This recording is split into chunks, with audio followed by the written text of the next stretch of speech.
Saya Mulyadi, SKPTS dari Program Studi Ilmu Komputer, Fakultas Teknologi Informasi Universitas 19 November Kelaka dengan bidang kajian pengajaran Rekayasa Pakunak. Saya diamanahkan mengambil beberapa mata kuliah diantaranya Rekayasa Pakunak, Basis Data, Algoritma Pemrograman, Teknologi Web, dan Integrasi Data, serta mata kuliah Software Testing. Pada kesempatan kali ini saya akan menjelaskan salah satu mata kuliah yang saya ampu, yaitu mata kuliah Basis Data dengan metode DIA, Delivery, Interaksi, dan Assessment. Video ini saya buat untuk memenuhi salah satu persyaratan sertifikasi dosen tahun 2025, yaitu pernyataan diri dosen dalam Tridharma Perguruan Tinggi bidang pengajaran. Mata kuliah Basis Data adalah mata kuliah yang diberikan kepada mahasiswa pada semester 2 dengan bobot 3 SKS, di mana 2 SKS-nya itu teori dan 1 SKS praktikum. Mata kuliah ini membahas konsep dasar basis data, komponen sistem basis data, model data relasional, tahapan pengembangan basis data, desain basis data dengan menggunakan diagram ERD, normalisasi data, serta bagaimana cara mentransformasi data ke dalam model database. Selain itu juga mahasiswa akan diajarkan bahasa SQL, yaitu meliputi DDL, DCL, dan DML untuk memanipulasi basis data. Adapun capaian pembelajaran mata kuliah ini ada 8. Yang pertama, mahasiswa mampu menjelaskan konsep dasar, peran, dan terminologi basis data. Yang kedua, mahasiswa mampu menjelaskan komponen DBMS, abstraksi data, bahasa basis data, dan struktur DBMS. Yang ketiga, mahasiswa menjelaskan teori dan konsep model basis data relasional. Mahasiswa mampu menerapkan teori normalisasi dalam perancangan basis data. Yang kelima, mahasiswa mampu merancang model data menggunakan diagram ERD yang sesuai dengan kebutuhan sistem. Yang keenam, mahasiswa mampu mentransformasi model ERD ke dalam tabel-tabel relasional dan mendeskripsikan struktur penyimpanan data ke dalam sistem DBMS. Yang ketujuh, mahasiswa mampu memahami dan menerapkan aturan integritas data dalam basis data, termasuk integritas entitas, integritas referensial, dan integritas domain, serta mampu mengelola constraint untuk memastikan data tetap konsisten. Yang kedelapan dan terakhir, mahasiswa mampu menggunakan perintah SQL untuk memanipulasi basis data yang terdiri dari bahasa DML, DCL, dan DDL. Untuk mengajar mata kuliah ini saya menggunakan 2 pustaka atau 2 buku. Yang pertama, buku yang ditulis oleh Adi Nugroho dengan judul Perancangan dan Implementasi Sistem Basis Data. Yang kedua, buku yang ditulis oleh Saudara Fatansa dengan judul buku Sistem Basis Data. Kemudian selain itu juga saya gunakan referensi atau materi online yang memudahkan nanti mahasiswa untuk melakukan praktikum secara mandiri, yaitu website Web3 School untuk topik pelajaran SQL. Mata kuliah ini akan saya gunakan metode pengajaran yang beragam, di antaranya ceramah, diskusi kelompok, praktek, dan studi kasus. Metode ini saya gunakan, saya sesuaikan dengan materi dan capaian pembelajaran yang akan dicapai oleh mahasiswa. Jadi metodenya tergantung konteks materinya. Misalkan pada pertemuan kelima di situ ada capaian pembelajaran di mana mahasiswa diharapkan mampu merancang model data relasional menggunakan ERD. Jadi metode yang saya gunakan untuk pengajaran yaitu metode ceramah. Diharapkan mahasiswa bisa memahami materi konsepnya lebih awal. Kemudian akan saya beri studi kasus, bagaimana cara merancang kasus real. Kemudian akan saya bentuk dalam beberapa kelompok diskusi sehingga mahasiswa bisa saling bertukar pikiran terkait pemahaman apa yang akan kita terapkan dalam menggambar ERD. Mata kuliah ini akan saya evaluasi dengan beberapa penilaian, 3 komponen penilaian, yaitu penilaian proses pembelajaran yang terdiri dari tugas dan praktek, itu bobotnya cukup besar, 20%. Kemudian UTS dengan bobot 20% dan UAS mungkin akhir dengan bobot 30%. Oke, demikian deskripsi singkat mata kuliah yang akan saya ampuh yaitu otak basis data. Selanjutnya nanti akan dilanjutkan di ruang perkuliahan. Terima kasih.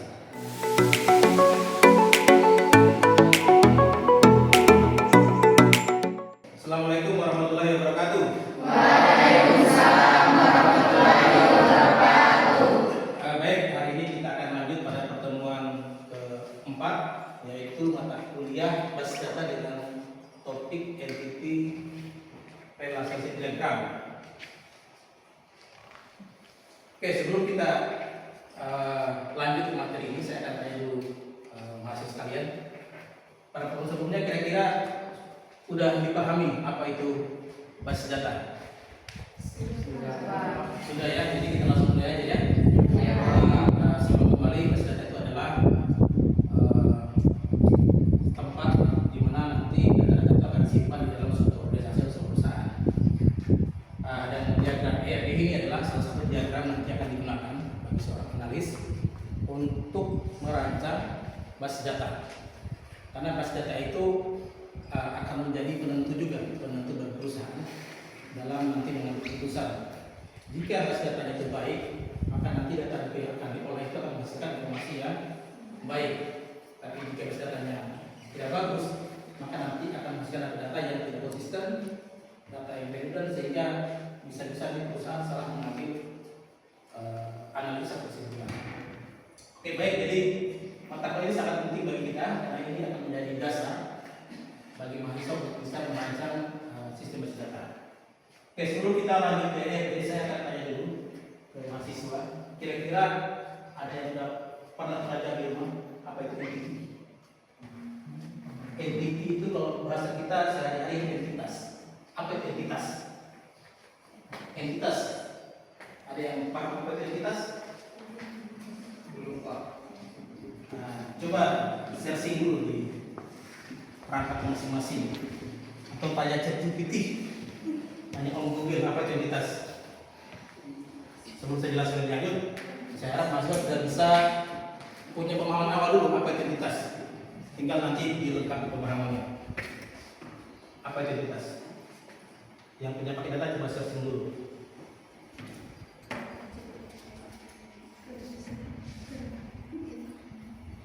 Nanti kita akan bahas pengertian ERD, tapi kita mulai dulu dari entitas supaya pemahamannya kita utuh. Apa itu entitas? Sudah ada yang dapat? Silakan Anggun. Di mana intensitas itu adalah objek atau konsep yang memiliki keberadaan independen dalam sistem database. Entitas itu objek ya? Iya Pak. Objek. Objek itu temannya ojek. Apa itu objek? Objek itu katanya sehari ini sesuatu. Jadi objek itu sesuatu. Sesuatu itu bisa berupa benda, bisa berupa manusia, kendaraan. Bisa juga objek itu bisa berupa kejadian. Itu objek juga, objek kejadian namanya. Jadi objek itu sesuatu yang berbeda dari sesuatu yang lainnya. Contohnya di sini meja. Meja itu objek. Karena meja beda dengan kursi bang. Nah, jadi pengertian objek itu adalah sesuatu. Gampangnya dulu saja. Kita pakai pengertiannya sehari ini saja. Objek itu sesuatu. Oke, objek itu bisa dikatakan berbeda, pasti ada ciri-cirinya. Ada ciri-cirinya kan? Beda itu misalkan kayak contohnya objek itu misalkan mobil. Mobil itu ada ciri-ciri mobil kan? Ada rodanya. Kalau roda dua, motor. Jadi yang bedakan antara motor dan mobil jumlah rodanya. Kalau pintu termasuk ya. Kalau motor nggak ada pintunya, mobil ada pintu. Apalagi selain itu? Oke, tadi intinya objek itu punya ciri-ciri. Nah, dalam sistem basis data, ciri-ciri itu dikenal dengan istilah atribut. Jadi ada namanya atribut. Atribut itu nama lain dari ciri-ciri. Bahasa sehari-hari atribut itu ciri-ciri. Jadi itulah yang menjadi pembeda antara objek dan objek lain. Nah sekarang kita sudah paham apa entitas. Entitas itu adalah objek atau sesuatu.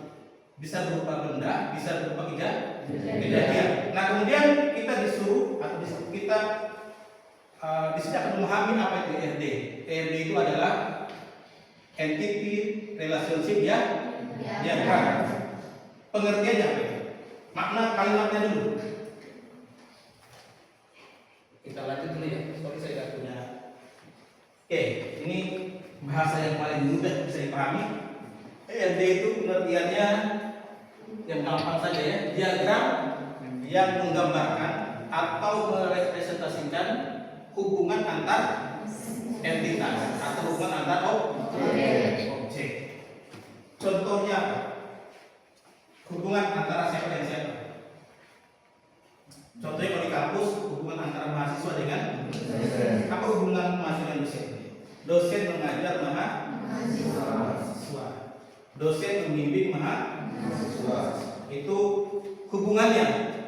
Jadi di dalam ERD itu ada entitas atau objek, ada hubungan. Tahu? Nah, hubungan dalam ERD itu disebut dengan relasi. Ini hubungan yang relasi. Jadi tadi sudah kita dapat beberapa istilah dalam ERD. Yang pertama entitas, yang kedua relasi ini adalah penghubung antara objek. Hubungannya bisa hubungan transaksi, kayak tadi misalkan hubungan memiliki dosen memiliki mahasiswa, dosen memiliki anak. Jadi tidak selamanya dalam transaksi, bisa juga hubungan kepemilikan. Mahasiswa memiliki program studi memiliki mahasiswa. Oke, sampai sini sudah paham? Ada pemahaman apa itu ERD? ERD itu sebelum kembali, ERD itu adalah diagram yang digunakan oleh seorang analis untuk menggambarkan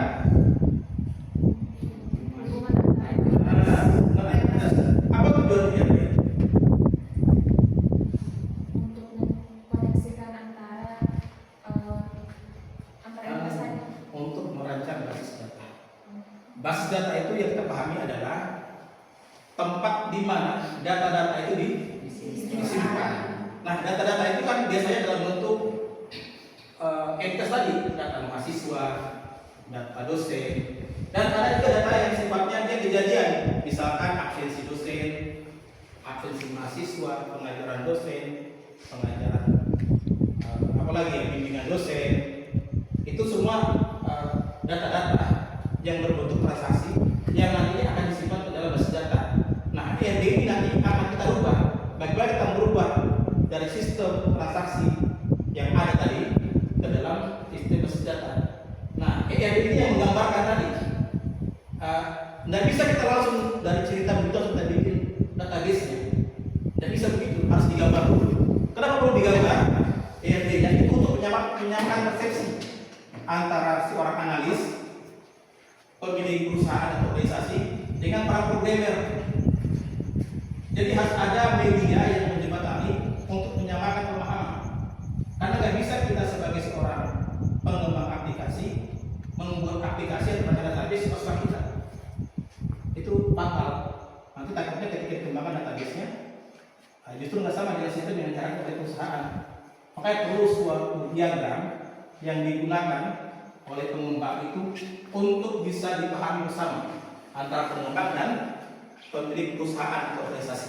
Jadi tujuan utamanya menggambarkan sistem database yang bisa dipahami bersama. Jadi diagram yang dibuat oleh seorang analis supaya programmer pemahamannya sama, perusahaan pemahamannya sama, analis pemahamannya sama. Jadi ini alat apa ya? Alat yang digunakan untuk menyamakan persepsi tentang konsep basis data. Saya ulang kembali. Apa tadi entitas? Entitas itu untuk membedakan entitas lain apa syarat-syaratnya? Harus punya apa dia? Harus punya atribut dan Udah ada lagi atribut yang garisnya putus-putus. Itu atribut apa itu? atribut yang nilainya diperoleh dari atribut lah atau atribut turunan. Contohnya usia. Usia itu atribut yang diciptakan atau dibuat dari selisih antara tanggal sekarang dan tanggal kelahiranmu. Itu sebenarnya atribut turunan. Apalagi contoh yang lain. Contohnya total penjualan. Itu atribut yang dihasilkan dari perkalian jumlah barang dengan harga barang. Jumlah total SKS itu atribut turunan, atribut yang dilahirkan atau dibuat dari total SKS mahasiswa. Sampai sini bisa paham jenis atribut. Jadi kalau kita merancang ERD itu kita identifikasi ini kategorinya atribut apa. Jangan atribut turunan kalian gambarkan seperti atribut komposit, nanti programnya pusing. Ya, jadi nanti saat merancang ERD kita harus bisa pastikan oh ini kategorinya entitas atribut turunan. Kasih garis putus. Oh ini primary key. Kasih kode. Kalau primary key ya kodenya ada garis seperti ini nih. Dalam merancang ini nanti atribut kasih garis bawah. Berarti itu atribut primary key. Karena acuan data struktur itu dalam database adalah gambar ERD. Jadi penting ya. Di sini ada identifikasi atribut-atributnya. Oke, sekarang tadi ada istilah lain selain entitas atribut, ada lagi istilah lain dalam merancang ERD yaitu relasi. Ya, relasi itu ada 3 jenis, sebenarnya ada 3 ya. Yang pertama one to one. Apa itu one to one? Coba dibaca. Apa itu one to one? Gambarnya kelihatan dari sini. Kelihatannya. Oke, apa itu one to one? Apa itu kasih one to one? Kayak Anwar. Suatu entitas yang saling berhubungan dengan entitas lainnya. Entitas yang hanya berhubungan dengan satu entitas lain. Satu entitas lain. Jadi hubungannya satu ke satu. Contohnya apa?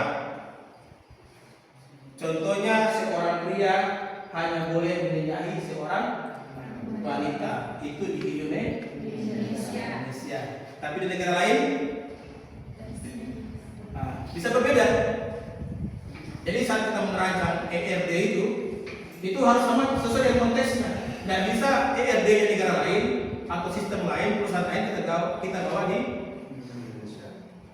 sistem kita. Karena konteksnya berbeda lagi, aturannya berbeda.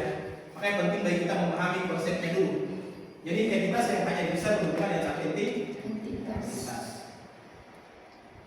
Oke, selanjutnya ada lagi entitas one to many. Satu entitas bisa berhubungan dengan banyak entitas. Contohnya apa? Mahasiswa bisa menawar lebih dari satu mata kuliah. Itu kategorinya one to many. Atau dosen membimbing banyak mahasiswa. Ada lagi entitas many to. Contohnya. Jadi banyak. Tadi kita jelaskan many to many entitas nanti akan melahirkan entitas baru. Yaitu entitas asosiatif. Entitas yang lahir karena hubungan banyak ke banyak. Contohnya apa? Contohnya mahasiswa mengambil 5 mata kuliah. Satu mata kuliah bisa diambil banyak mahasiswa. Itu kategorinya many to many. Nah, karena dia many to many, maka akan menghasilkan entitas turunan atau entitas asosiatif. Oke, kita akan lihat contoh atau saya gambar saja ya. Masih ada selain ini? Sebenarnya masih ada, tapi nanti dulu ya, mungkin minggu berikutnya. Ada lagi yang adalah derajat hubungan. Tapi kita bahas tidak ini. Kasih contoh itu sederhana. Mulai dari one to many dan many. Contohnya entitasnya mahasiswa. Kemudian memiliki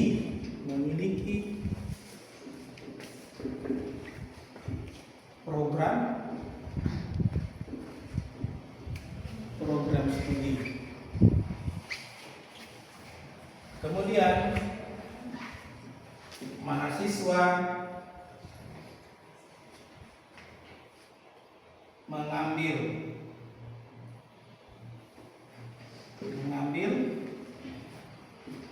di sini mata kuliah. Ini baru kita menggambar atributnya. Nah, saya akan contoh dulu. Mahasiswa memiliki program studi. Ada nggak mahasiswa yang memiliki 2 prodi? Boleh nggak? Boleh. Tapi di UI. Contohnya Rocky Gerung. Rocky Gerung itu kuliah lebih dari 1 prodi. Tapi di kampus kita nggak boleh kan? Makanya di UI nggak boleh gambaran EM di UI nggak boleh dipakai di USN kampus kita. Kenapa? Karena kampus kita 1 mahasiswa 1 prodi. Tapi di UI 1 mahasiswa bisa kuliah di 2 prodi, 3 prodi, terserah dia. Yang penting sanggup. Maka hubungannya apa? Hubungannya 1 ke 1. Sekarang dibalik. 1 prodi, 1 mahasiswa atau banyak mahasiswa? Jadi hubungannya 1 ke M, simbolnya M, ini ya, bukan money itu uang, apalagi money bukan. Nah, kemudian ada lagi mahasiswa mengambil mata kuliah. 1 mahasiswa boleh mengambil 1 mata kuliah? Nah, kalau boleh berarti gambarnya 1 di sini mini. Kalau mini, kalau mata kuliah 1 mata kuliah boleh nggak diambil oleh banyak mahasiswa? Misalkan bahasa data sekarang berapa orang yang ambil bahasa data? 1, 2, 4 banyak. Berarti ini juga bisa 1 ke banyak. Kita lihat di sini many to many. Kalau many to many berarti akan ada yang namanya entitas turunan. Nah, inilah yang disebut dengan entitas turunan. Hubungan antara mahasiswa dan mata kuliah. Lahirlah entitas baru, namanya entitas mengambil mata kuliah atau biasa disebut dengan rencana studi. Nah, setelah kita gambar begini, kita mulai identifikasi atributnya atau ciri-cirinya. Apa yang menjadi atribut program studi?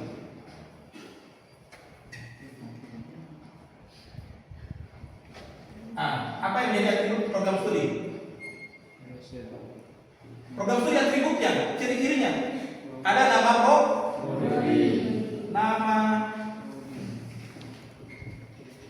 nama prodi. Itu digambar dengan bentuk oval. Apalagi kode prodi bentuk oval.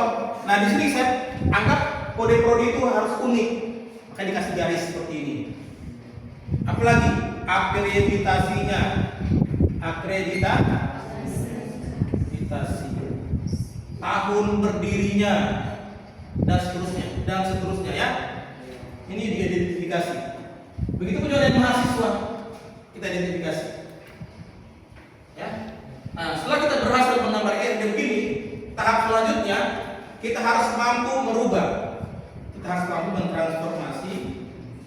mentransformasi ERD menjadi tabel-tabel dalam sistem basis data.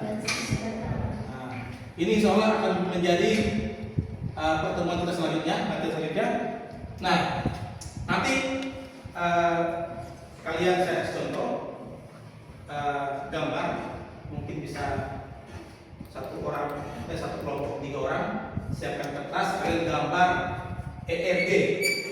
Terserah ERD-nya, apakah ERD transaksi yang ada di swalayan, sistem pembayaran listrik, PDAM, mungkin peminjaman buku perpustakaan, kalian gambar. Contoh kayak gini kan, mahasiswa mengambil mata kuliah. Kalian gambar mahasiswa peminjam buku. Nah, bagaimana gambar IRD-nya? Bagaimana atributnya? Kan itu lagi pelanggan membeli barang. Itu kan? Nah, kira-kira pelanggan membeli barang itu relasinya apa? One to many, one to one, atau many to many? Kalau many to many ada nggak atribut turunannya? Nah, oh iya, satu lagi. Karena ini sebagai atribut turunan, entitas turunan, maka entitas ini harus diidentifikasi dan entitas. Apa yang menjadi atributnya? Atributnya kapan ditawar, tanggal pengambilan, nomor pengambil,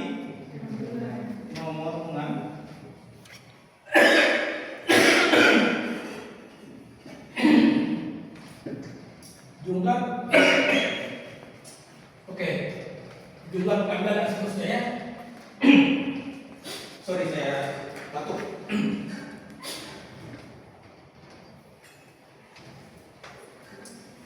Sekarang bisa siapkan kertas masing-masing, berdiskusi minimal 3 orang, satu gambar.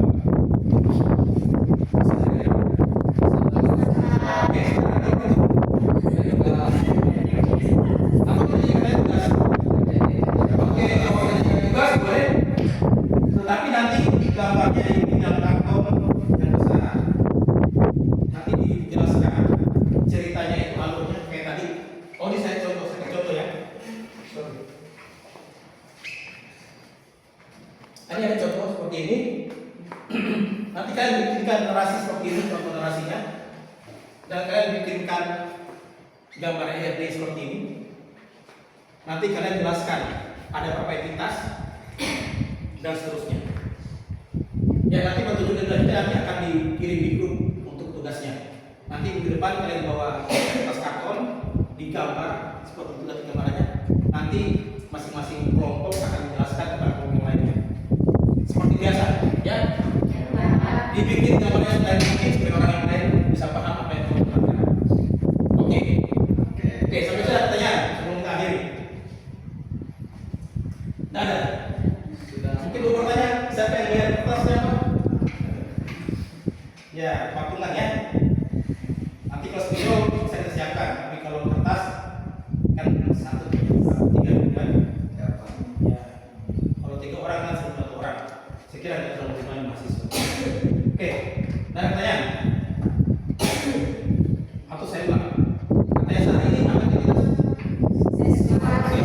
Aktivitas ya? Ada berapa jenis aktivitas? Ada 3, apa saja?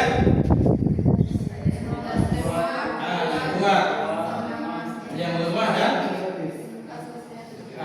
asosiatif atau aktivitas baru. Kalau atribut ada berapa atribut?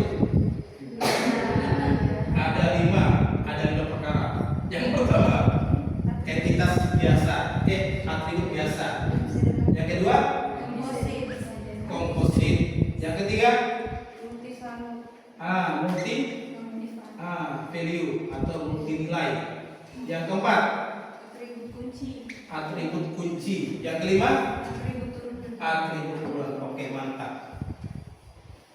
Oke, kalau nggak ada pertanyaan kita akhiri untuk hari ini. Nanti tugasnya tunggu di grup PA. Oke, sekian. Assalamualaikum. Kalau ada pertanyaan kita akhiri ya. Assalamualaikum warahmatullahi wabarakatuh.